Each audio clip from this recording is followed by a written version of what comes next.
Bonjour à tous, je m'appelle Pasteur Dr Anthony Osegal. Bienvenue sur Health Plus. Aujourd'hui, nous parlons de dermatose. Quand nous reviendrons de la pause, vous rencontrerez mes invités.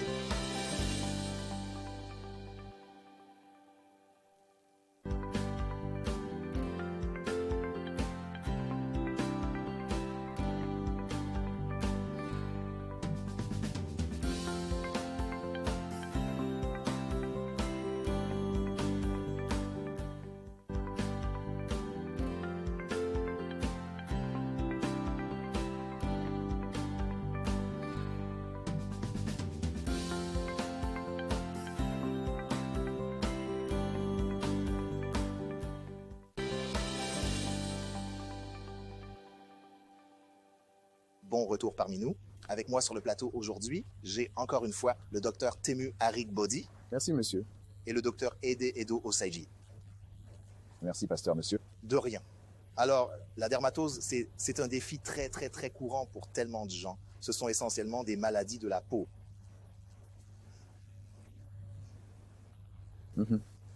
Au fait, qu'est-ce que la dermatose? La dermatose est un terme générique pour les affections cutanées. D'accord. Et elles peuvent être de différents types, infectieuses, résulter de problèmes immunitaires ou être inflammatoires. Mais c'est un terme large utilisé pour les affections cutanées, donc presque toutes les affections cutanées entrent dans cette catégorie. Ce terme. La dermatosis, oui. Mais j'aimerais que nous prêtions attention lors de cette session particulière aux dermatoses superficielles plus courantes auxquelles les gens sont confrontés, d'accord?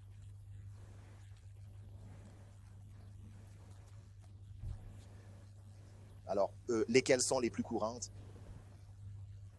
En regardant les dermatoses, comme l'a dit Temu, les dermatoses infectieuses. D'accord. L'infection fongique. D'accord. Vous savez, dans cette partie du monde, on peut considérer même la température, les habitats, l'environnement et tout ça, c'est très courant, comme les dermatoses fongiques. Vous regardez les dermatophytes superficielles. Oui. Le nom populaire, dans le langage local, appelé la teigne. D'accord. Cela pourrait être sur le cuir chevelu, la teigne du cuir chevelu. Vous savez, vous pouvez l'avoir partout sur le corps, la teigne du corps. Vous savez, vous pouvez l'avoir sur les pieds. Vous savez, le pied d'athlète, qu'est la teigne des pieds. Avoir sur le cruri, la zone du cruri, vous savez, c'est la teigne cruris, même sur les doigts. C'est entre les jambes? Oui, entre les jambes. Oui, la zone de l'aine. La zone de l'aine, oui. Et même les doigts? Même sur les doigts, oui, la teigne des ongles. Ça pourrait être là, pourrait bien être sur les doigts. Donc, c'est le dermatophyte commun. Nous pourrions détailler celui-là. D'accord. Donc, je pense que ce que nous devons faire, c'est simplement les prendre un par un et souligner leurs symptômes et ensuite comment ils peuvent être traités. Bien sûr, comment ils peuvent être différenciés des autres affections en termes de reconnaissance et ensuite leur traitement. D'accord. Commençons par le pied d'athlète, c'est-à-dire la teigne des pieds. Oui. D'accord. Donc, présentation, comment ça se présente normalement et quel genre de symptômes? La teigne des pieds, oui, est une infection fongique. D'accord. Comme la plupart des autres infections fongiques. Et c'est assez courant car cela a beaucoup à voir avec vos chaussures. D'accord. Et l'humidité, car les champignons, en général, ont tendance à proliférer là où il y a de l'humidité, vous savez. Et si vous portez vos chaussures longtemps, c'est de là que vient le nom de pied d'athlète.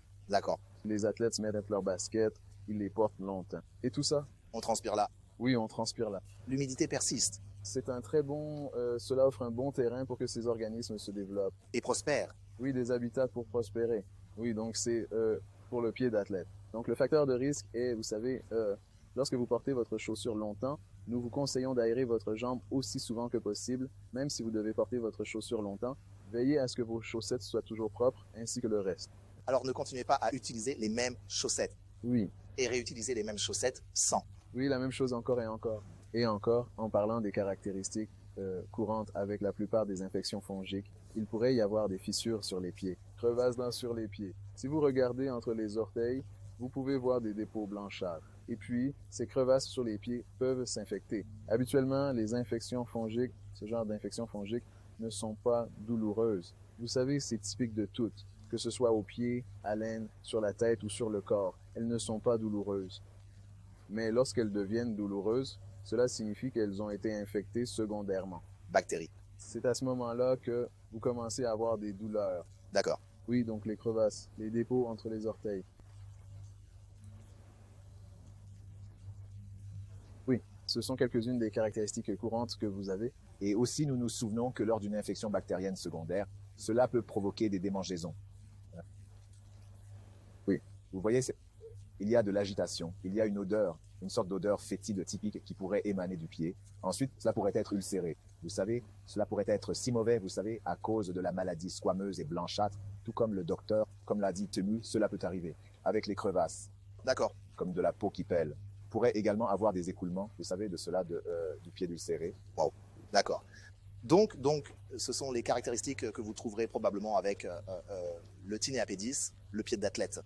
Oui. D'accord. Alors, comment est-ce traité? Comme toute autre infection fongique, nous utilisons généralement des antifongiques. D'accord. Il y en a une multitude. Bien que certains soient spécifiques à certains organismes, vous savez, mais en général, ce sont des antifongiques. Certains sont bons pour les infections cutanées, d'autres pour les infections des ongles.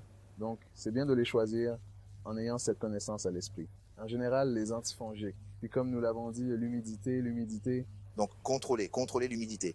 Contrôler ces choses. Garder les pieds secs, vous savez. Gardez vos pieds secs. Exposer les pieds et tout cela. Aérez vos pieds aussi souvent que quand vous prenez votre bain. Est-ce utile d'utiliser de la poudre et ce genre de choses pour? Oui, la poudre peut être utilisée tout comme les médicaments mentionnés, vous savez.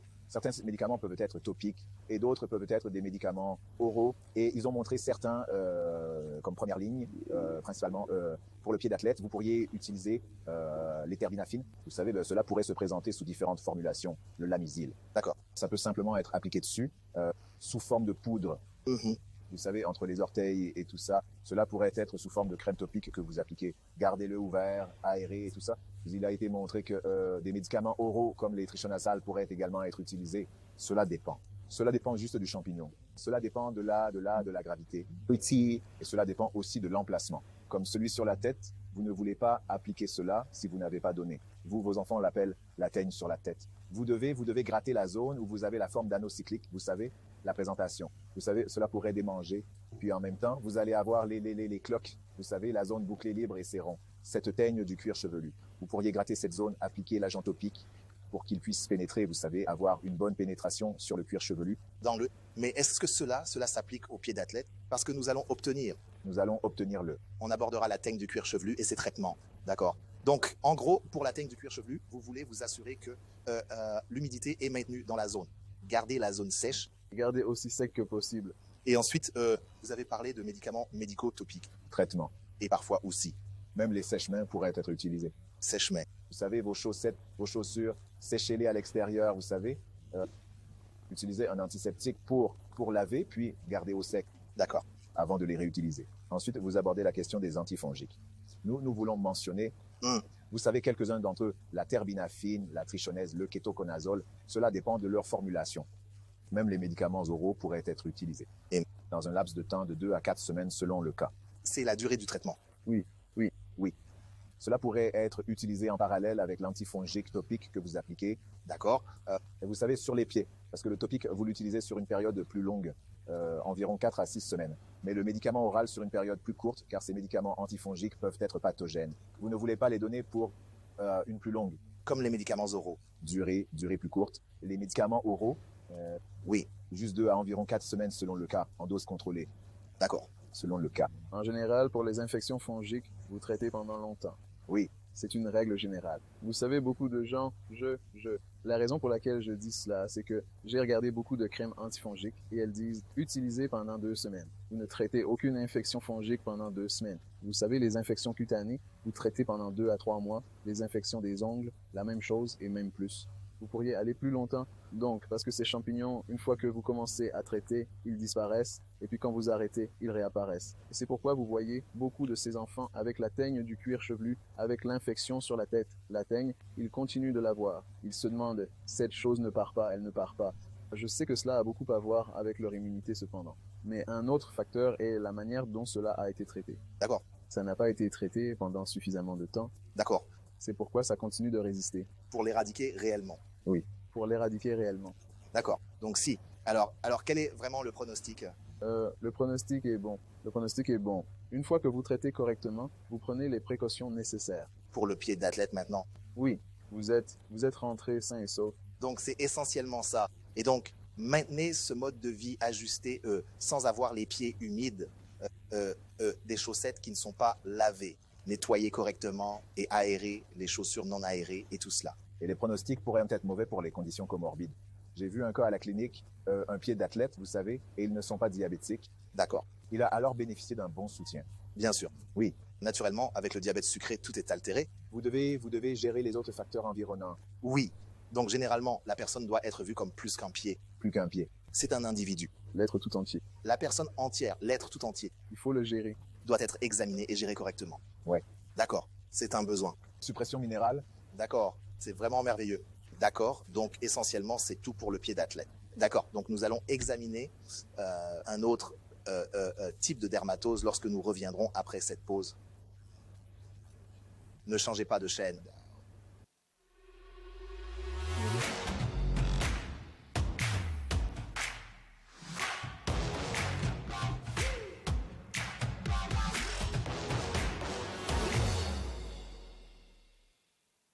Bon retour parmi nous. J'ai toujours avec moi sur le plateau le docteur Tému et le docteur Bédé. D'accord. Donc nous venons de terminer dans les segments précédents la tinea pedis, le pied d'athlète. D'accord. Passons à la tinea capitis. Qu'est-ce que la tinea capitis? Et qui cela affecte-t-il le plus? Du mot tinea capitis. Cap. Oui. Oh, le cap. C'est là que le chapeau se pose. D'accord. La tête, donc votre. C'est une infection fongique du cuir chevelu, vous savez. Et c'est courant chez les enfants, les plus jeunes. D'accord. Vous savez, le groupe, vous savez. Et la plupart du temps, c'est attribuable à une mauvaise hygiène. Vous savez, les enfants, ils jouent à partout.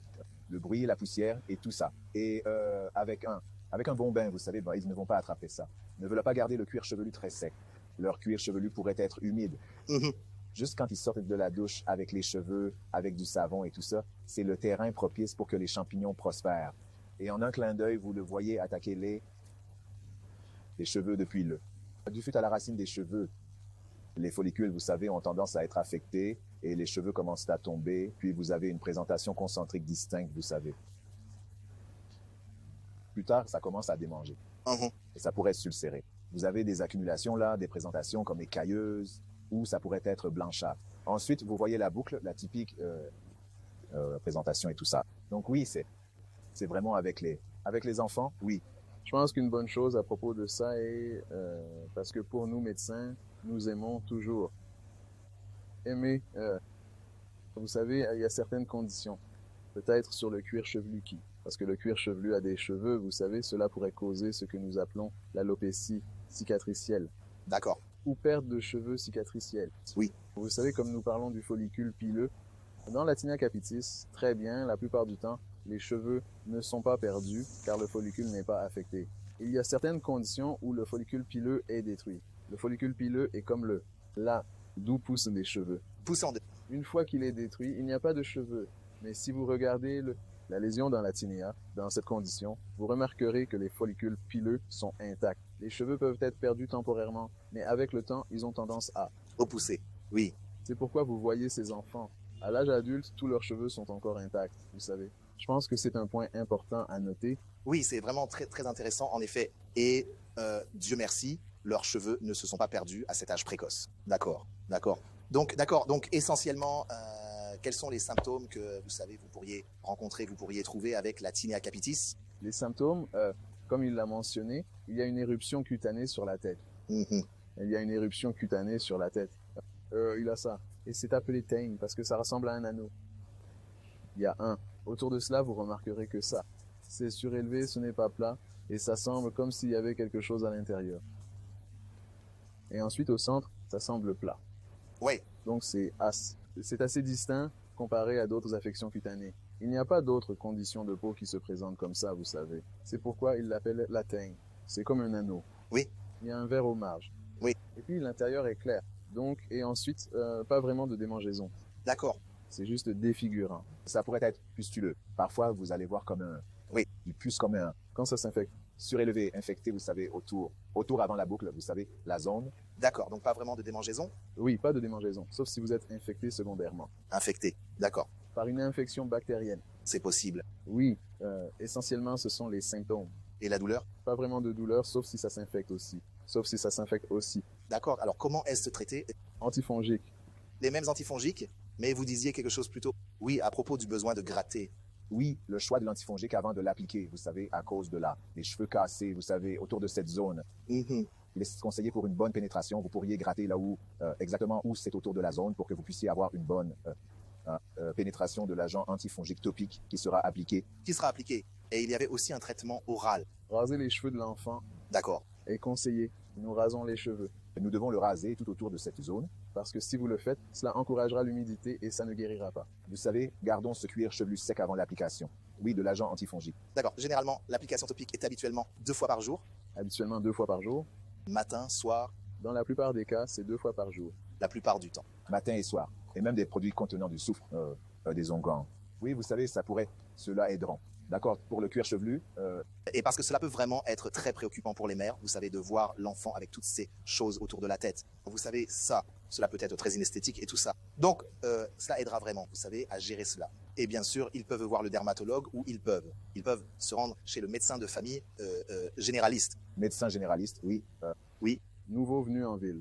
et obtenir de l'aide. Un cas de consultation externe, Oui, vraiment un cas de consultation externe. D'accord, c'est fantastique. Alors, quel est le pronostic, encore une fois, pour cela? Le pronostic est bon. Bon. C'est bon. C'est bon. Tant que c'est traité pendant une durée suffisante. correctement, Un temps suffisant. sur une longue période de temps, pour éviter la récidive. Pour éviter la récidive. D'accord, c'est merveilleux. Donc nous allons en examiner un autre dans cette famille, la Tinea cruris. D'accord. N'est-ce pas? Oui. D'accord, alors parlons de ça. Oui, la tinea cruris, l'infection fongique dans la région de l'aine. D'accord. Et n'oubliez pas, il y a des prédilections pour des zones pas exposées aux cheveux, D'accord. où vous avez peu de poils exposés à cela. Cela pourrait être humide et aussi être chaud. Ce sont les zones pour lesquelles vous avez une prédilection pour cela. Donc, comme l'espace interdigital. D'accord. Vous savez, dans le pied, vous savez, pour la tinea pedis. En dehors de cela, aussi le cuir chevelu, vous savez, vous avez des cheveux. Donc, quand vous ne séchez pas, c'est une bonne humidité et tout ça. Donc maintenant, nous regardons l'aine. Oui. Donc, c'est une autre zone aussi. Présentation similaire, tout comme la teigne, vous savez, vous pourriez l'avoir là écailleux, vous savez, la déposition, vous savez, autour de cette zone. Cela pourrait être érythémateux. D'accord. Chez les personnes très claires, vous savez, cela pourrait être très rouge et tout ça, vous savez. Et aussi, cela pourrait démanger. Vous savez, cela pourrait démanger un certain inconfort. Vous savez, les pantalons, vous savez, mis autour de cette zone, des sous-vêtements serrés et collants pourraient être. Oui. Vous savez, un facteur pour que cette zone soit humide. Vous savez que la région de l'aine soit humide. Et aussi une mauvaise hygiène pourrait également prédisposer la personne à une infection bactérienne superposée. Oui, pour la Tinea cruris. Cruris. Oui. D'accord. Donc essentiellement, ce sont essentiellement certains des symptômes que vous verrez sûrement en ce qui concerne cela. D'accord. Alors le traitement, Antifongique. le même. Antifongique. Les antifongiques, essentiellement, c'est ce qui est utilisé. Bon temps de réponse. Bonne réponse. Bonne réponse. Topique. Temps suffisant. Maintenant, quelle pratique pourrait encourager sa propagation? Parce que peut-il se propager? Peut-il être communiqué? Oui, contact avec, vous savez, d'une personne à une autre, partager des affaires personnelles. Donc, vous ne devriez pas partager de boxers, vous ne devriez pas partager vos propres Affaires. sous-vêtements avec qui que ce soit. Qu'en est-il du partage des serviettes? Serviettes badgerées? Le partage des serviettes est possible. Possible. Très possible. Possible. Et aussi, les jouets devraient être séchés au soleil à l'extérieur plutôt que de les laisser dans le Dans la salle de bain. salle de bain et c'est humide et tout ça. Donc, ils devraient être séchés au soleil pour assurer. Et ensuite, les serviettes devraient être lavées. Laver, oui, À intervalles. régulièrement. À intervalles nécessaires, intervalles réguliers. Pourrait être lavé avec des antiseptiques. Antiseptiques, n'est-ce pas? Oui. Pour prévenir ce type de... Pour prévenir cette propagation. D'accord, maintenant, voyons que Cori, la Tinea cruris est autour de la région de l'aine et dents. Bien sûr, cela signifie que c'est proche de le tractus urinaire et ainsi de suite. Y a-t-il une possibilité qu'il puisse y avoir une infection fongique entrant dans le tractus intérieur. le tractus intérieur et ainsi de suite? Non, les infections fongiques n'affectent pas le tractus urinaire, non. En général, les infections fongiques sont liées à l'immunité. Mhm. Les personnes immunodéprimées. D'accord. Vous savez, et le tractus urinaire est tel que les infections fongiques ne peuvent pas y prospérer. Et pour le système reproducteur? L'acidité et tout ça. Donc, une fois que votre système immunitaire est intact, vous ne devriez pas en avoir. Aucun de cela. Une infection fongique qui remonte là-haut, seuls les immunodéprimés. Vous savez, un patient diabétique pourrait l'avoir, le VIH, où ils prennent certains médicaments qui suppriment leur immunité, cancer cytostatique, cancer. Stéroïdes, Stéroïdes, d'accord. ceux utilisés pour traiter le cancer et ainsi de suite. Facteur de risque, D'accord. Donc, en gros, il suffit de traiter la teigne curis avec des antifongiques, en topique ou par voie orale, et de traiter pendant un temps suffisant. Oui. Et comme vous l'avez dit, le pronostic est bon. Vous êtes prêt à partir. D'accord. Donc, quel est le prochain? Teigne corporelle sur tout le corps, D'accord. surtout le tronc, le dos. Mhm. Vous savez, ces zones du corps où, vous savez, il y a aussi peu d'exposition. D'accord. Vous savez, aux cheveux, vous savez, et aussi au soleil, pour garder la peau sèche. Et aussi une mauvaise hygiène. Mhm. Vous savez, surtout pour vos affaires personnelles d'hygiène,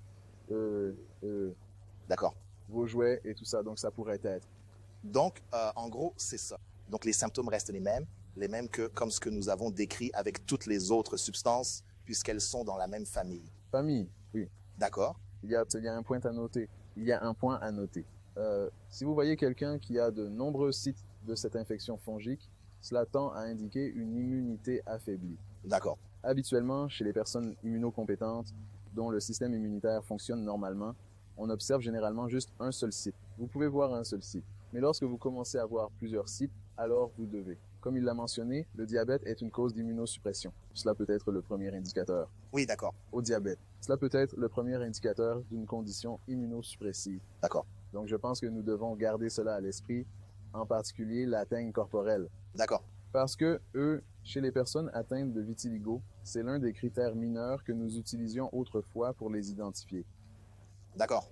D'accord. De solitaire à généraliser. Mhm. D'accord. Très bien. Donc, le traitement est, comme nous l'avons déjà dit plus tôt, la même chose. Antifongique. Antifongique, obtenir une bonne hygiène et ne pas partager vos affaires personnelles, etc.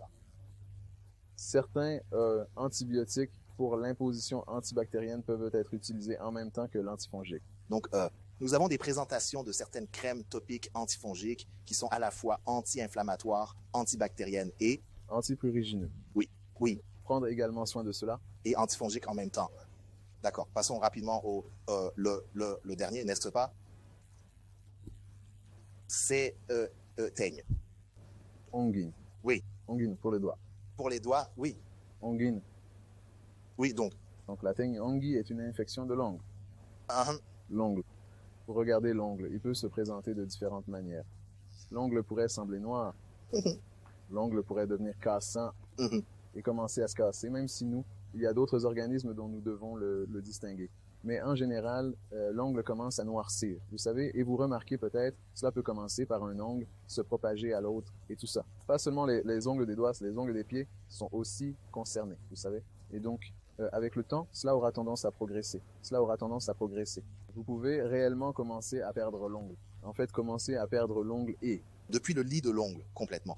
Depuis le lit de l'ongle, oui. Et puis, vous pouvez remarquer que l'ongle va jusqu'au repli. L'ongle soulèvera réellement le lit de l'ongle, vous savez. Nous avons un nom particulier pour cela. Vous remarquez que l'ongle commence à se détacher du lit de l'ongle, vous savez. Donc, ce sont quelques signes de la teigne onguie, c'est-à-dire l'infection des ongles ou des ongles de pied, selon le cas. Alors, le traitement est-il différent des autres teignes? Ça, c'est similaire, on utilise des antifongiques. Le traitement prend plus de temps. Mais cela prend beaucoup plus de temps.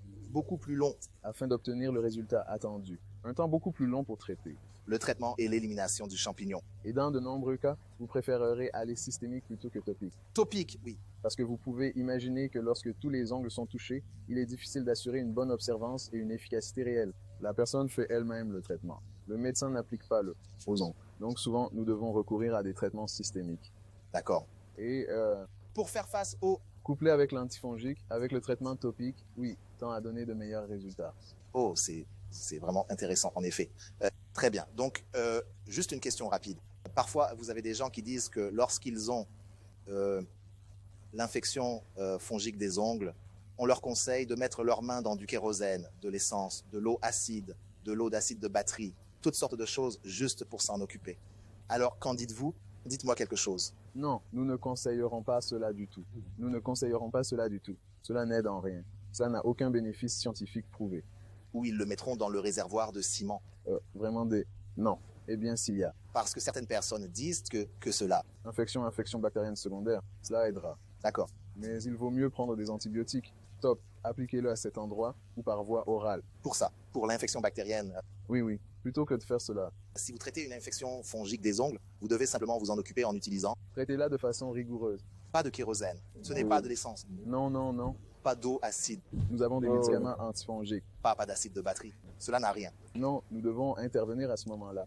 D'accord. Choisissez parmi les différentes classes et oui, quelles spécifiques. Et aussi, vous pourriez faire une culture, vous savez, pour une infection fongique. D'accord. Vous pourriez le faire. Prenez un prélèvement, prenez des prélèvements de là, où que ce soit, et vous savez, faites une culture. Il y a des milieux spécifiques qui pourraient le faire pousser. Oui. Comme vous l'avez dit, 4 minutes et 55 secondes pourraient le faire pousser. Puis vous pourriez voir les observations typiques également sous le microscope. Et ensuite, effectuez également un test de sensibilité. Cela pourrait vous dire que c'est ceci et tout cela. Oui. Et savoir quel antifongique précis vous devriez choisir. Wow. Eh bien, merci beaucoup d'avoir apporté autant de lumière sur ce programme aujourd'hui. Nous avons beaucoup appris sur les dermatoses, en particulier celles causées par les champignons. Très bien. Maintenant, comme je vous le dirai toujours, si vous avez des questions, des contributions ou des commentaires, veuillez nous envoyer un message en utilisant l'une de nos adresses e-mail ou sur nos réseaux sociaux. Et vous pouvez également appeler le numéro qui s'affiche à l'écran. Jusqu'à notre prochaine rencontre, restez en bonne santé.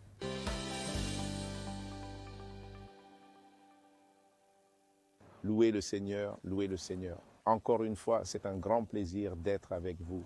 Et je veux dire un grand merci à notre homme de Dieu, le révérend Dr Kwesi Akeamong, pour cette opportunité de partager brièvement la parole de Dieu avec vous. Je veux lire le psaume 107 à partir du verset 17. Il est dit, « Les insensés, à cause de leurs transgressions et à cause de leurs iniquités, sont affligés. Leurs âmes ont en horreur toutes sortes de nourriture et ils s'approchent des portes de la mort. Puis ils ont crié vers le Seigneur dans leur détresse et il les a sauvés de leurs angoisses. » Verset 20, « Il a envoyé sa parole et les a guéris et les a délivrés de leur destruction. » Louez le Seigneur. Ici, la Bible nous fait comprendre que la parole de Dieu est la réponse de Dieu aux cris et à la prière des hommes. La parole de Dieu est la réponse de Dieu aux maladies et aux infirmités. Il dit que ces hommes étaient affligés, qu'ils allaient à la mort à cause de leurs péchés et à cause des maladies qui leur étaient venues à cause de leurs afflictions et de leurs erreurs. Mais quand ils ont crié à Dieu, la réponse de Dieu était sa parole. La parole de Dieu est toujours sa réponse. Quand vous avez la parole de Dieu, vous avez la solution de Dieu. Quand la parole de Dieu est dans votre système, elle y apporte la solution de Dieu. La parole de Dieu est le médicament de Dieu pour la maladie ou l'infirmité que vous traversez. Si vous pouvez faire entrer la parole de Dieu dans votre système, vous y obtiendrez la santé. Alléluia. Et l'homme de Dieu nous a enseigné que la parole de Dieu sur nos lèvres est celle de Dieu. Dieu parle.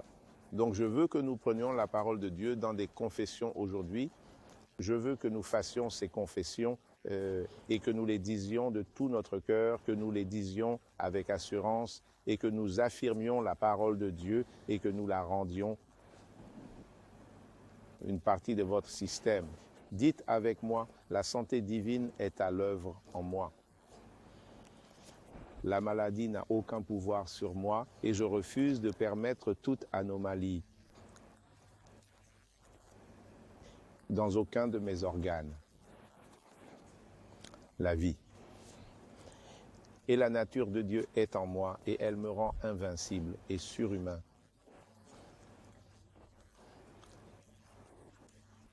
Alléluia, alléluia, alléluia. Je suis un produit de la parole de Dieu. Mon corps est parfait, fort et renforcé et énergisé au nom de notre Seigneur.